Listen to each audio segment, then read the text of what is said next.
रूस पूरी रफ्तार से यूक्रेन पर हमले कर रहा है और इसके लिए रूसी सेना अपनी रणनीति बदल रही है।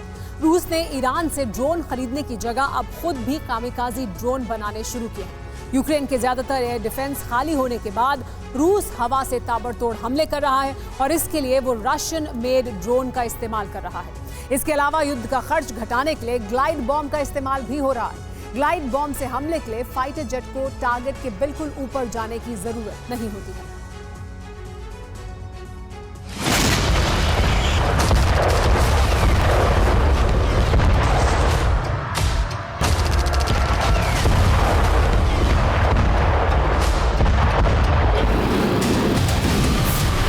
इतना तेज प्रहार कि यूक्रेन नहीं कर पा रहा पलटवार। हैरान करने वाले ऐसे हथियार जिससे बच पाना मुश्किल है। हवा और जमीन पर रूस के ऐसे विध्वंसक जिससे युद्ध में हर दिन बड़ी तबाही हो रही।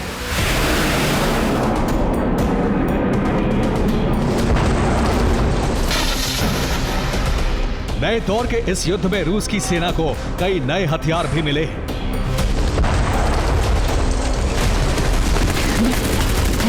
पुतिन के आदेश पर नए हथियारों को युद्ध में खास मकसद से शामिल किया गया है।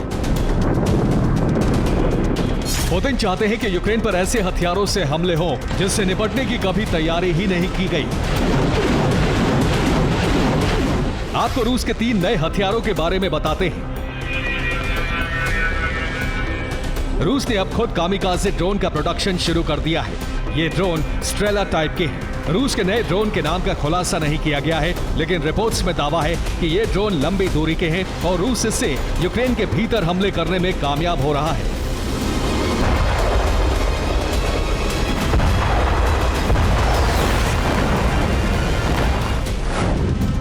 यूक्रेन के एयर डिफेंस खाली हो चुके हैं। रूस का ड्रोन गंवाने का डर खत्म हो गया है। रूसी ड्रोन आसानी से यूक्रेनी शहरों तक पहुंच रहे हैं।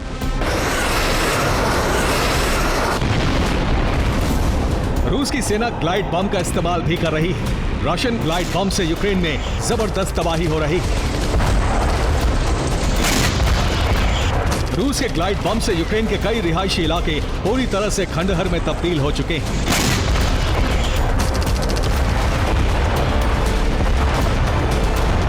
ये ग्लाइड बम इतने शक्तिशाली हैं कि 20 मीटर चौड़े गड्ढे बन रहे हैं।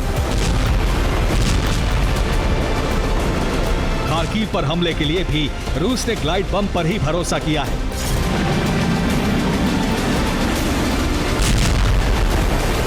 रिपोर्ट के मुताबिक ग्लाइड बम के हमलों की वजह से रूसी सैनिकों को खार्किव में आगे बढ़ने के लिए खाली रास्ता मिल रहा है। इन्हीं ग्लाइड बम की ताकत की वजह से 10 मई के बाद से रूसी सेना ने सीमा के पास कई गांवों पर कब्जा कर लिया है।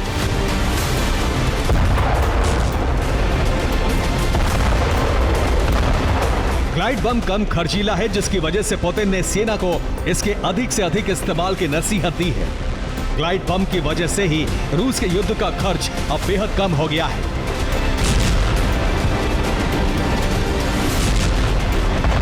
इसके अलावा रूस ने T-90 जैसे टैंक के इस्तेमाल को भी अहमियत दी है। रूस ने यूक्रेनी इलाकों पर ताबड़तोड़ गोलाबारी करने के लिए टैंक का काफिला तैनात कर दिया है।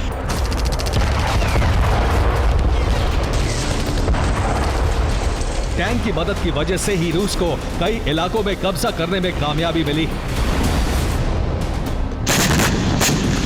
रूस के टैंक यूक्रेनी इलाकों को खंडहर बना रहे हैं, जिसकी वजह से उस इलाके के लोग खुद वहां से दूर चले जाते हैं और यूक्रेनी फौज को छिपकर हमले के लिए जगह भी नहीं मिलती। Bureau report, TV9, Bharatvarsh.